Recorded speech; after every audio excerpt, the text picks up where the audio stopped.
पाकिस्तान में इमरान खान साहब और उनकी जो वाइफ है बुशरा बीवी, उनको इंडाइट किया है अकाउंटेबिलिटी कोर्ट ने रावलपिंडी के अंदर इन 190 मिलियन पाउंड्स तोशाखाना केस के अंदर। हियरिंग जो थी वो चल रही थी अडियाला जेल के अंदर ही, और ये 5 मेंबर स्पेशल प्रोसिक्यूशन टीम जो है नैप की, उसने कहा था कि ये रेफरेंस इनके अगेंस्ट जो लाया गया है इसके ऊपर काम करने की जरूरत है। अकाउंटेबिलिटी कोर्ट के जज जो हैं मोहम्मद बशीर, वो ये हियरिंग सुन रहे थे। कोर्ट ने जो डेफर की थी ये इंडाइटमेंट, क्योंकि इनकी वाइफ जो है वो लास्ट टाइम अपीयर नहीं हुई थी कोर्ट में। नैब के प्रोसिक्यूटर मुजफ्फर अब्बासी अपनी टीम के साथ और इमरान खान के लॉयर्स लतीफ खोसा और उमेर नियाजी जो थे वो आज हियरिंग के ऊपर मौजूद थे। इमरान खान साहब ने ये अपनी डिस्क्वालिफिकेशन जो थी इसको चैलेंज किया था।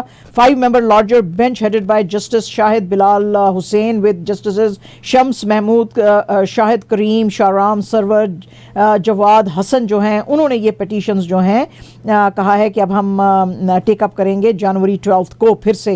इमरान खान साहब जो हैं, इसके अलावा उनको अरेस्ट किया गया है GHQ अटैक केस में इन May 9 प्रोटेस्ट, जो कि जिसकी के समझ नहीं आई, क्योंकि उसकी वजह यह है कि ये तो ऑलरेडी जेल में है, लेकिन कहा गया जी इनको फिर से अरेस्ट किया गया है। एंटी टेररिज्म कोर्ट जो है पिंडी में, उसने इमरान खान साहब को बुलाया था, जो कि साइफर केस में ऑलरेडी बिहाइंड द बार्स हैं। ग्राफ्ट केसेस जो हैं May 9 के केसेस के लिए, उसके ऊपर भी और साइफर पे भी ये बात करना चाहते थे।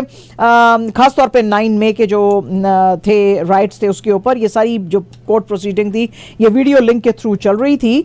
और आरा बाजार पुलिस स्टेशन के ऑफिशियल्स जो हैं उन्होंने कहा कि हम इमरान खान का फिजिकल रिमांड चाहते हैं। ATC के जो जज हैं मलिक एजाज आसिफ साहब, उन्होंने उनकी रिक्वेस्ट को रद्द किया और उन्होंने कहा कि नहीं, आप प्रिजन में उनको सिर्फ इंटेरोगेट कर सकते हैं, इसकी इजाजत मैं नहीं दे सकता। PTI है जी, उसने अब उसके जो ऑफिशियल्स हैं उन्होंने कुछ मिक्स रिएक्शंस दिए। आपको पता ही, हमने कल आपको बताया था कि सुप्रीम कोर्ट ने नलीफाई किया है जो लाइफ टाइम डिस्क्वालिफिकेशन के केस थे जो कि वो सुन रहे थे नवाज शरीफ साहब के सिलसिले में, जिसमें कि उनको डिस्क्वालीफाई किया था कोई भी ऑफिस होल्ड करने से। लेकिन आज जो है PTI के ऑफिशियल्स के बीच में काफी डिफरेंट ओपिनियन रहा on disqualification of law makers under article 62(1)(f) of constitution. PTI के सीनियर लॉयर हामिद खान साहब जो हैं उन्होंने तो बड़ा इसको पसंद किया और अपने टीवी के एक प्रोग्राम में कहा कि दिस विल प्रमोट डेमोक्रेसी। उन्होंने कहा कि it is for the voters not for the court to decide what is good और bad in elections.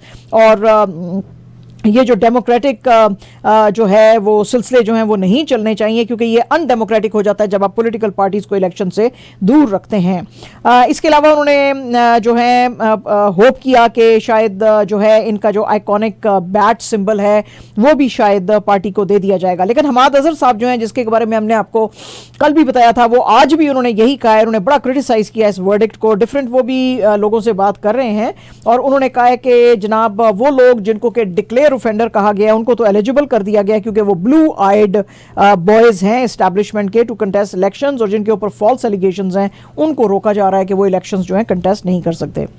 Senate secretariat जो है उसने आज बड़ा ही जबरदस्त जवाब दिया और नोटिस लिया इस चीज का, क्योंकि उसको काफी ज्यादा जो है बैड नेम दिया जा रहा था कि कहा जा रहा था कि सेनेट सेक्रेटेरिएट के अंदर जो मिसिंग पर्संस का बिल है वो मिस हो गया है। उन्होंने कहा जी ना तो वो मिसिंग है ना तो वो पेंडिंग है, वो बिल जो था हमने नेशनल असेंबली को दे दिया था after it was adopted by senate, लेकिन उसके अंदर हमने कुछ जो थी अमेंडमेंट्स की थी।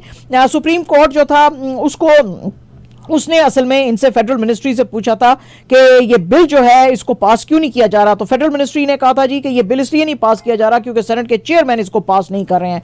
आज सेनेट ने कहा जी कि ये बिल्कुल फॉल्स इंप्रेशन दिया जा रहा है सेनेट और सेनेट के चेयरमैन के बारे में और सेक्रेटेरिएट के बारे में, हमारा इस सिलसिले में कोई भी रोल नहीं है। ये बिल इंट्रोड्यूस किया गया था इंटीरियर मिनिस्ट्री से इन नेशनल असेंबली ऑन जनवरी 7, 2021 और इसको पास किया था लोअर हाउस ऑफ पार्लियामेंट में ऑन November 8, 2021।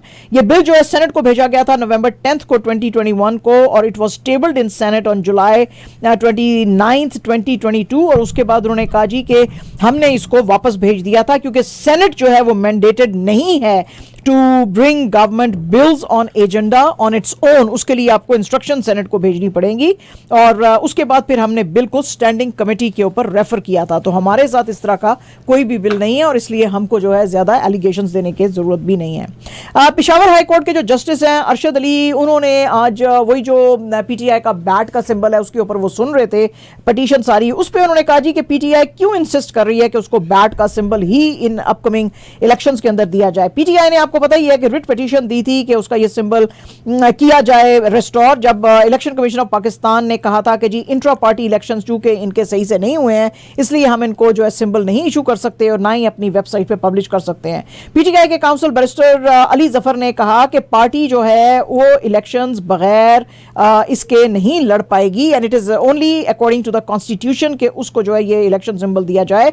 पार्टी की ये आइडेंटिटी है, हमारे लोग इतने पढ़े लिखे नहीं है तो उनको समझ में नहीं आएगी कि वो वोट्स किसको दें, और पायन यही तो वो करना चाह रहे हैं कि लोगों को समझना है कि उन्होंने किसको देना है और फौरन जो ईसीपी है ये सर्टिफिकेट इशू करे और हमें ये दे। उन्होंने आज ये भी कहा बैरिस्टर अली जफर ने कि ईसीपी के पास कोई अथॉरिटी नहीं है कि वो किसी भी पार्टी का इंटर पार्टी इलेक्शन जो है उसके ऊपर कोई बात करे या उसको बोले कि ये नल एंड वॉइड है। जो इलेक्शंस हैं वो जो है उनको पार्टी के अंदर होल्ड करना इनका जो है काम नहीं है, उसको मॉनिटर करना, और ये भी ये नहीं कर सकते कि ये पार्टी का जो सिंबल है उसको विद होल्ड करें विदाउट एनी रीजन। ईसीपी जो है उन्होंने कहा जी कि वो वैसे भी जो पार्टी के इंटरनल अफेयर्स होते हैं उसके अंदर इंटरफेयर नहीं कर सकती है। ईसीपी का सिर्फ जो काम होता है वो मुल्क के अंदर फ्री एंड फेयर इलेक्शंस कराना है, पार्टी के इंटरनल मामलात में और उनकी बाकी चीज़ों में इंटरफेयर करना उसका काम नहीं है। तो बहरहाल जी ये बहस अभी चल रही है। नैब जो है जी उसने आज क्लोज कर दिया है जनाब शरीफ साहब का जो ट्रस्ट केस था इन्वॉल्विंग नवाज शरीफ साहब और उनकी जो फैमिली थी, उसने आज उन्होंने ये सारी की सारी डिटेल्स जो है नैब ने अपनी वेबसाइट पे दी हैं, जिसके के बारे में पहले कहा गया था कि जी एक इन्वेस्टिगेशन बिठाने की जरूरत है on the decision made in executive board meeting of the bureau which was held earlier, और आज की जो थी उसके अंदर उन्होंने कहा जी कि ये हम सब केसेस रद्द किए जा रहे हैं। नैब ने ही ये ऑथराइज किया था ऑन मार्च 31, 2000 में जब कंप्लेंट की गई थी शरीफ फैमिली के लिए कि इन्होंने बहुत सारा जो है गैर कानूनी या इलीगल मनी जो है वो जमा किया है इलिसिट मीन से और उसको डाला है शरीफ ट्रस्ट के अंदर, उसकी कोई ऑडिट भी नहीं करवाई है। तो ये लगता है कि मिस अप्रोप्रिएशन ऑफ जो है इनकी वेल्थ है जिसके के ऊपर काम करने की जरूरत है। इनके जो है सारे के सारे एसेट्स वो रखे गए हैं बेनामी प्रॉपर्टीज के अंडर और वो उसको फर्दर रखा गया है ट्रस्ट के अंडर। पैनामा के अंदर आपको पता ही है कि ये सारी की सारी चीजें जो हैं रिपोर्ट के अंदर ये सामने आई थी। उसके बाद फिर एक पाकिस्तान के अंदर पैनामा जॉइंट इन्वेस्टिगेशन जो टीम थी वो बनाई गई थी, पैनामा JIT। उन्होंने बहुत ज्यादा फिर एतराज किया था और उन्होंने कहा था कि ये क्यों नैब इतना ज्यादा इन्वेस्टिगेशन में डिले कर रहा है। JIT ने ये भी कहा था कि फौरन इसके ऊपर एक्शन लेने की जरूरत है, लेकिन आज नैब ने जो है ये जनाब सारे का सारा जो है इसको टर्मिनेट किया है under section 31B of national accountability act 2022 thanks to Nawaz Sharif brother Shahbaz Sharif sahab जो कि लीड कर रहे थे PDM की गवर्नमेंट, जिन्होंने कि ये तमाम के तमाम जो केसेस हैं उनको नल एंड वॉइड करने के लिए बिल लेकर आए थे। MQMP जो है अब वो सीट एडजस्टमेंट्स कर सकती है PMLN के साथ इन 3 national assembly constituencies of NA 242, जहां पे के PMLN के जो शहबाज शरीफ साहब हैं वो इसमें फाइट कर सकते हैं। आपको पता ही है बहुत दिनों से ये खबरें आ रही थी कि MQMP और PMLN के बीच में जो है अलायंसेस चल सकती हैं, तो आज ये बात जो है और खुल के सामने आ गई है। ये जो है कंटेस्ट किया वो करेंगे शहबाज शरीफ साहब कराची का जो किमाड़ी का एरिया है जो कि MQMP का बड़ा ही स्ट्रॉन्ग होल्ड है वहां से। इसके अलावा PMLN ने बहुत सारे अपने जो है बाकी के और भी कैंडिडेट्स जो है उनको फील्ड किया है 5 नेशनल असेंबली के उसके लिए सीट्स के लिए फ्रॉम मलीर NA 231 NA 242 और PMLN जो है उन्होंने कहा है कि हम और भी जो दूसरी सीट्स हैं जैसे कि मीरपुर खास नवाब शाह सक्कर उधर से भी हम लड़ेंगे। शहबाज शरीफ साहब जो है उन्होंने एक दफा पहले भी कराची की NA 249 से 2018 में इलेक्शंस रन करने की कोशिश की थी, लेकिन ये हार गए थे PTI के फैसल वावडा से। तो अब ये सीट एडजस्टमेंट के अंदर जो है ये, लेकिन अभी तक पता नहीं चला है कि MQMP को पंजाब में ये कितनी सीटें देने को तैयार हैं। ठीक है जी। रेहाना इम्तियाज डार जो कि आपको पता ही है कि PTI के बड़े जो साथी थे इमरान खान के उस्मान डार साहब, जिन्होंने के बाद में कहा था कि मेरा कोई ताल्लुक नहीं है PTI के साथ, मैं पीछे हट रहा हूं, लेकिन उनकी वालदा जो हैं आज रेहाना इम्तियाज डार, उन्होंने कहा कि मैं PTI के टिकट के ऊपर इलेक्शंस लड़ रही हूं। इनका जो पहले जो नॉमिनेशन पेपर्स इन्होंने डाले थे NA 71 सियालकोट 2 से वो अप्रूव नहीं हुए थे, लेकिन आज जो है इसको अप्रूव किया गया है और इन्होंने कहा है जी कि मैं ये वो कॉन्स्टिट्यूएंसी है जहां से कि मेरा बेटा भी ख्वाजा आसिफ के अगेंस्ट जो है ये इलेक्शंस लड़ता था, तो मैं भी यहां से लड़ूंगी। और इन्होंने पहले जो आरओ था यानी कि जो रिटर्निंग ऑफिसर था उन्होंने इनके पेपर्स रिजेक्ट कर दिए थे, लेकिन आज मान लिए गए हैं। इसके अलावा इनकी डार साहब की जो सिस्टर इन लॉ हैं रूबा, उनके भी नॉमिनेशन पेपर्स जो हैं वो हटा दिए गए थे और कहा गया था कि जी आपको लड़ने की हम नहीं इजाज़त दे सकते हैं। तो आपको पता ही है कि इनकी वालदा जो हैं ये रेहाना इम्तियाज़ डार, वो इतनी प्यारी एक तस्वीर थी, कभी हम अगर दिखा सकते तो बड़ा अच्छा होता। आज वो जैसे वो बूढ़ी सी औरत है और वो ऐसे वो लेके खड़ी हुई है पेपर, ये देखें जो हमारा टीवी देख रहे हैं उनको नजर आएगी, ये देखें जरा। तो इन्होंने कसम खाई थी, इन्होंने कहा था कि जो मर्जी मेरे साथ जुल्म कर लें। आपको पता है इनके घर में सियालकोट पुलिस घुस गई थी, तोड़फोड़ की थी, इनके कपड़े तक फाड़े थे, तो उन्होंने कहा था जो मर्जी कर लें मैं पीटीआई से पीछे नहीं हटूंगी। मेरा बेटा डरता है तो डर जाए, पीछे हट जाए, मैं पीटीआई के टिकट के ऊपर इलेक्शन लड़ूंगी। तो ये अब जो है इन्होंने आज कहा है कि मैं इलेक्शन लड़ूंगी। पाकिस्तान के अंदर जो अथॉरिटीज हैं जी वो बहुत होपफुल हैं कि यूएई जो है अपना ये जो $2 बिलियन का रोल ओवर डिपॉजिट्स हैं इनको फिर से ऐसे रखेगा। पाकिस्तान ने इनके साथ एग्री किया था कि 3% और 6.5% के इंटरेस्ट के ऊपर जो है ये इनके साथ रहेंगे, कंटिन्यू करेंगे इन लोन्स को। केयर टेकर प्राइम मिनिस्टर जो है अनवारुल हक काकड़ साहब, उन्होंने बातचीत की थी यूएई के ऑफिशियल्स के साथ और उनको कहा था कि ये रोल ओवर जो आपके लोन्स हैं ये हमारे बैंक्स में रखें। इसके अलावा पाकिस्तान और सऊदी अरेबिया जो है वो ये भी कोशिश कर रहे हैं कि जो रेकोडिक के मसले हैं उनको आगे लेके जाया जाए, क्योंकि सऊदी अरेबिया जो है आपको पता ही है कि उसके पास जो है तकरीबन $1.3 ट्रिलियन के जो हैं वो मिनरल रिसोर्सेज हैं जिसको कि वो करना चाहता है, एक्सप्लॉइट करना चाहता है और वो अट्रैक्ट करना चाहता है $170 बिलियन की जो है इन्वेस्टमेंट। तो उसी सिलसिले में वो पाकिस्तान के साथ भी इस सेक्टर के अंदर इन्वेस्ट करना चाहता है। इसके अलावा जो तीसरी बड़ी डेवलपमेंट है वो ये है कि पाकिस्तान, तुर्की और सऊदी अरेबिया जो है उनके बीच में एक ट्राइलैटरल डिफेंस डील्स जो है वो भी हो सकती हैं, जिसमें कि ये तीनों कंट्रीज मिलके जो भी कोई डिफेंस की नीड्स होंगी उनको आगे चलाएंगे। आज इनके बीच में सेकेंड मिलिट्री की मीटिंग जो है ट्राइलैटरल डिफेंस कोलैबोरेशन हो रहा था GHQ रावलपिंडी के अंदर, तो उसके अंदर जनाब इनकी बातचीत चल रही थी। तो ऐसे है हिंदुस्तान के अंदर। तो जनाब जो आज अपोजिशन है उसने जम के कुछ एतराज़ किए मोदी जी के ऊपर। कांग्रेस के जो प्रेसिडेंट हैं मल्लिकार्जुन खड़गे, उन्होंने जो ये जो इंडिया और मालदीव्स के बीच में कुछ टेंशन चल रही है उसके ऊपर बात करते हुए कहा जी कि जो भी कोई मसला होता है मोदी जी उसको दिल पे ले लेते हैं, उसको दिल पे ले लेते हैं और ये जो डिप्लोमेटिक इंटरनेशनल डिप्लोमेसी होती है उसमें चीज़ों को दिल पे नहीं लेना होता है। और उन्होंने कहा जी कि ये जो चीज़ें हैं हमको अपने नेबर्स के साथ अच्छी तरह दोस्ती बना के रखनी चाहिए, क्योंकि नेबर्स हम अपने चेंज नहीं कर सकते हैं। अगर आमिर आप दिखा दें तस्वीर मल्लिकार्जुन खड़गे साहब की।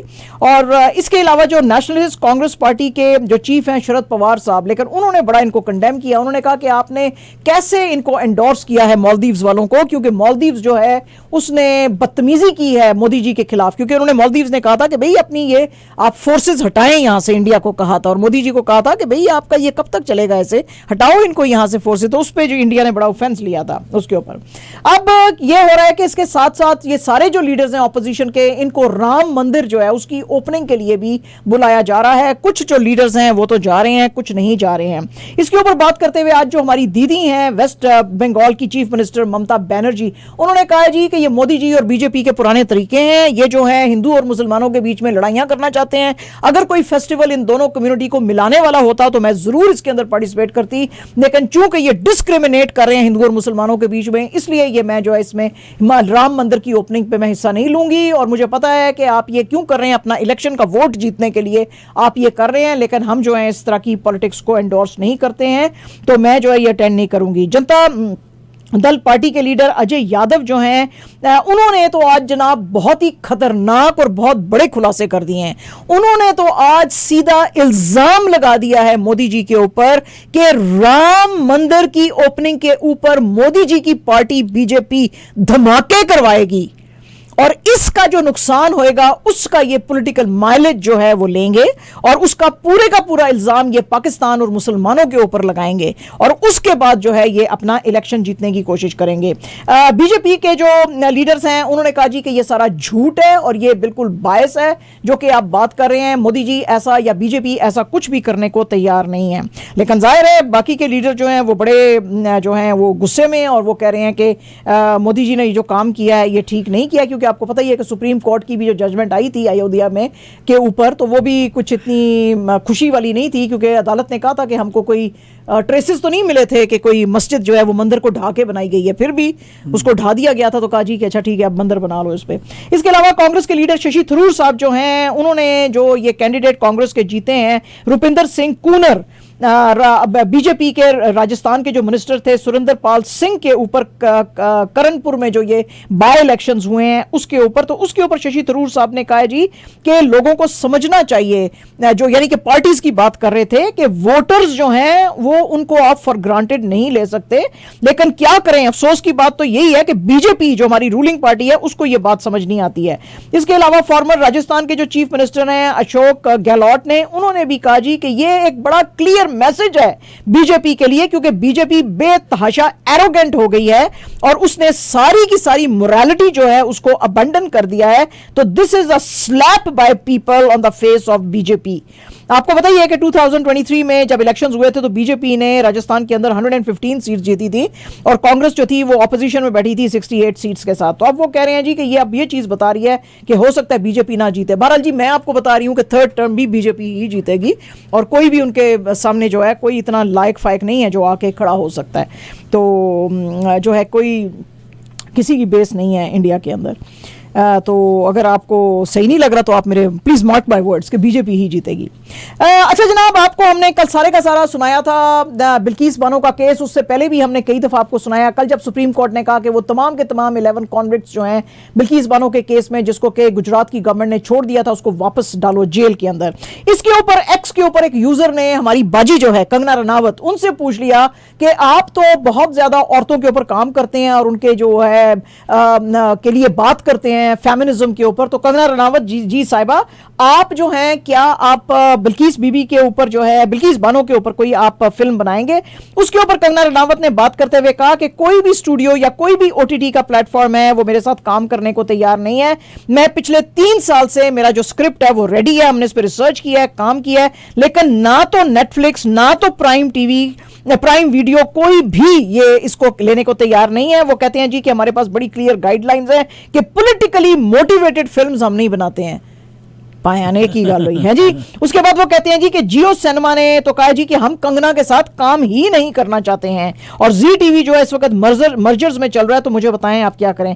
कंगना बहन, इस वक्त हम आपके साथ हैं क्योंकि अभी जो सैम मानेकशॉ के ऊपर फिल्म आई थी वो बिल्कुल पाकिस्तान के खिलाफ थी, जिसमें कि बताया गया था कि जी किस तरह से हिंदुस्तान ने मदद की उसकी जो है बांग्लादेश की और कैसे जो है वो उसको कार्व किया आउट ऑफ पाकिस्तान। तो ये फिर पॉलिटिकली मोटिवेटेड नहीं थी। इसके अलावा आप हर वक्त आईएसआई के खिलाफ बनाते हैं, पाकिस्तान के खिलाफ बनाते हैं। तो what is that, what is this Majid भाई, व्हाट इज दिस हैं? तो बहरहाल तुमको जो है ऐसे ही जो है वो रद्द कर रहे हैं कंगना जी, तो आप थोड़ा अपना कनेक्शंस यूज करो, ठीक है। और जनाब फरहान अख्तर साहब टर्न 51 टुडे, तो आज उनकी बहुत जबरदस्त पार्टी की पिक्चर्स जो हैं वो सारे सोशल मीडिया के ऊपर नजर आई अपनी फैमिली के साथ। उसके अंदर उनके वालिद साहब जावेद अख्तर, उनकी जो असल मदर हैं हनी ईरानी, उनकी सिस्टर जोया अख्तर और इनकी वाइफ जो है शुबानी डांडेकर, उनकी फैमिली, उसकी बहन जो है अनुषा जो कि एक्टर है और वीजे भी है, और इसके अलावा इनकी जो सुतेली वालदा हैं शबाना आजमी जी, वो भी ये सब इनके साथ जो हैं नजर आए। और 3 केक थे यहाँ पे, उन 3 केक में से एक केक जो था उसकी शेप 50 थी और लग रहा है कि जैसे ये तस्वीरें जो हैं ली गई हैं फरहान अख्तर के मुंबई के घर से। और शबाना आजमी जी ने आज बड़े इनको प्यारे मैसेजेस दिए। उन्होंने कहा सालगिरह मुबारक बेटू, जीते रहो, खुश रहो, बहुत सारा प्यार। और जो फिल्म इंडस्ट्री है बॉलीवुड, उन्होंने भी बहुत सारी इनको बधाइयां दी इस मौके पे। आज एक इंटरव्यू जो है वो सामने आया है जी फवाद खान साहब का, जिसमें कि उनसे पूछा गया कि जब तुम हिंदुस्तान के अंदर बॉलीवुड में काम कर रहे थे तो क्या ऐसा तो नहीं था कि बॉलीवुड के जो बड़े बड़े सितारे थे वो तुम्हारे इतने जो है ऑरा से और करिश्मा से बड़ा थ्रेटन्ड फील करते थे? तो फवाद खान ने कहा कि ये बड़ा ही मुश्किल और ट्रिकी क्वेश्चन है, लेकिन बहरहाल पॉलिटिक्स हर इंडस्ट्री में होती है, पाकिस्तान में भी है, कहीं पे भी दुनिया में हो सकती है, लेकिन मुझे ये पता है कि मेरी फिल्मों की पीआर बहुत ज्यादा की जाती थी। हालांकि मैं उनको बताता था कि पोस्टर पर से ना तो मेरी तस्वीर डालो, ना इंस्टाग्राम पे प्रमोट करो, ना फेसबुक पे, लेकिन जो मैनेजर्स होते थे उन फिल्म के वो कहते थे फवाद साहब आपको पता नहीं है, हमको प्रमोट करने दें, इट्स जस्ट अ नॉर्म। 2014 में आपको पता है कि फवाद खान ने बॉलीवुड का डेब्यू किया था विद सोनम कपूर की जो फिल्म आई थी खूबसूरत। उसके बाद करण जौहर की जो 2 फिल्में थी, ए दिल है मुश्किल एंड कपूर एंड सन्स, उसमें इन्होंने काम किया था। और फिर उसके बाद ये एक जो बहुत बड़े फैशन डिजाइनर है इंडिया के, मनीष मल्होत्रा, उनके साथ इंडियन कुटूर वीक जो 2016 में हुआ था, उसमें दीपिका पाडुकोन के साथ इन्होंने जो थे, he was the show stopper actually. और एक जो था अवार्ड्स का शो वो भी इन्होंने हिंदुस्तान में किया था। उसके बाद फिर पाकिस्तान के जितने भी आर्टिस्ट थे उनके ऊपर बीजेपी की गवर्नमेंट ने बैन लगा दिया था और फिर कोई भी वहां पे नहीं जा सका था। तो ये आज इन्होंने बड़े डिप्लोमेटिक आंसर दिए हैं जी, क्या बात है, वाह जी वाह। और जनाब आज एक बहुत ही बड़ा स्कैंडल पीसीबी से रिलेटेड आया है और ये स्कैंडल जो है ये कहता है कि जो ओलंपिक्स के लिए पैसे थे वो पीसीबी ने अपने लिए यूज कर लिए and this was 205 million rupees, जो कि जो ओलंपिक्स की जो थी स्पोर्ट्स उनको डेवलप करने के लिए रखा हुआ था।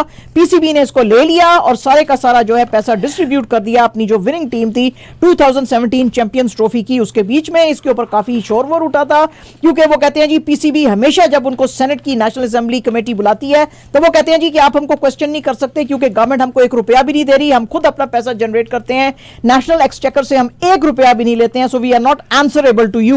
तो वो कहते हैं जी कि ये जो अब इतनी बड़ी रेवलेशंस आई हैं, ये पैसा इनका लेना बनता नहीं था। ओलंपिक्स जो टीम के जो स्पोर्ट्स के जो ऑफिशियल्स हैं उन्होंने आज इस बात का बड़ा बुरा मनाया। उन्होंने कहा कि ये इंतहाई रिच हैं, इनको ओलंपिक्स की जो स्पोर्ट्स हैं वो मुल्क में डेवलप करने देने चाहिए, इंस्टेड के ये सारे का सारा पैसा ले लेते हैं। ये तमाम की तमाम पैसा और ये डील की जो डिटेल्स हैं ये सामने उस वक्त आई हैं जिस वक्त उस वक्त जो थी ओलंपिक टीम के जो एथलीट्स थे वो बेचारे प्रिपेयर कर रहे थे for the 12th South Asian games in Nepal. तो वो कहते हैं जी कि बाकी गेम्स इसीलिए मुल्क में डेवलप नहीं हो सकती कि पीसीबी सारा का सारा पैसा जो है वो ले लेता है। तो अब जनाब पे पड़ेंगे, अब इनके पूछा जाएगा।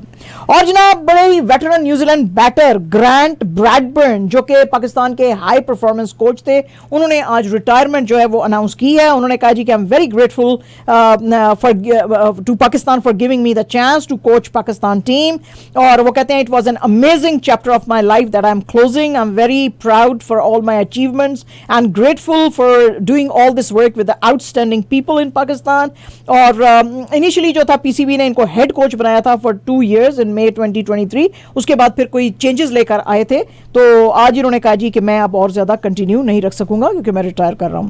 नूनावुड की जो कर्लिंग एसोसिएशन है उसने जनाब विड्रॉ किया है from Canadian women curling championship से। कर्लिंग काउंसिल जो है उन्होंने अपनी जो एक प्रेस रिलीज जारी की है उसमें उन्होंने कहा है कि 18 मेंबर टीम जो है बाकी की वो पार्टिसिपेट करेगी फ्रॉम February 16 to 25 के कॉम्पिटिशन्स जो हैं और एक वाइल्ड कार्ड एंट्री भी होएगी। लेकिन जो नूनावुड कर्लिंग एसोसिएशन है उन्होंने कहा जी कि हम हमेशा चाहते हैं कि इस तरह के मैचेस के अंदर हम पार्टिसिपेट करें, लेकिन this year it is very difficult क्योंकि एक तो हमारा पूल ऑफ प्लेयर्स बहुत ही छोटा है और फिर प्री मेच्योरली 4 फैसिलिटीज़ जो है नूनावुड में जो क्लोज हो गई थी उसकी वजह से फिर हम ये अब जो है कंटिन्यू नहीं कर पाएंगे। एंड जनाब absolutely our last news is about the greatest of all golf players Tiger Woods. Tiger Woods के बारे में उनकी और नाइकी की जो दोस्ती थी 27 ईयर्स से वो अब खत्म होने जा रही है। They both of them they are parting ways. Tiger Woods ने सोशल मीडिया पे इनका बहुत ज्यादा शुक्रिया अदा किया, खासतौर पे नाइकी के को फाउंडर फिल नाइट का। उन्होंने कहा उसका ग्रेट जो है वो विजन है और ना सिर्फ नाइकी के लिए बल्कि नाइकी गोल्फ पार्टनरशिप के लिए। I had some amazing moments and memories while endorsing for Nike. और नाइकी ने भी उसके जवाब में बड़ी अच्छी चीजें टाइगर वुड्स के बारे में कही हैं। उन्होंने कहा कि it was a hell of a round with you tiger, तुमने हमेशा अपने कंपेटिटर्स को, स्टीरियोटाइप्स को, कन्वेंशंस को, ओल्ड स्कूल ऑफ थिंकिंग को चैलेंज किया था, तुमने गोल्फ के इंस्टीट्यूट को चैलेंज किया था और तुमने नाइकी को, हमको भी चैलेंज किया था। और सबसे बढ़ के ये कि तुम हर वक्त हर गेम में अपने आप को भी चैलेंज करते थे। तो it was a privilege to work with you, we are so grateful. Tiger Woods जो हैं जी उन्होंने 15 मेजर चैंपियनशिप्स जीती हैं और 82 PGA टूर्नामेंट्स जो हैं वो भी जीते हैं, and he is one of the greatest golf players and one of the richest athletes also. I could say he's the greatest. He the greatest, बिल्कुल मुझे भी यही लगता है. There are so many people that हाँ, लेकिन इससे बड़ा नाम नहीं आया सामने. Jack Nicklaus was, Shark was there, and there were so many other names. जो कि अब लिव खेल रहे हैं, लिव गोल्फ खेल रहे हैं. But the thing is that इसको बहुत फेम मिली. एक तो he wasn't white, and he brought so many colored people in the sports, and जब भी इसका नाम आता था तो बस ये समझ लीजिए कि टीवी रेटिंग्स वगैरह सब ऊपर चली जाती थी. हाँ, जी, तो ये है जनाब हमारी आज की खबरें.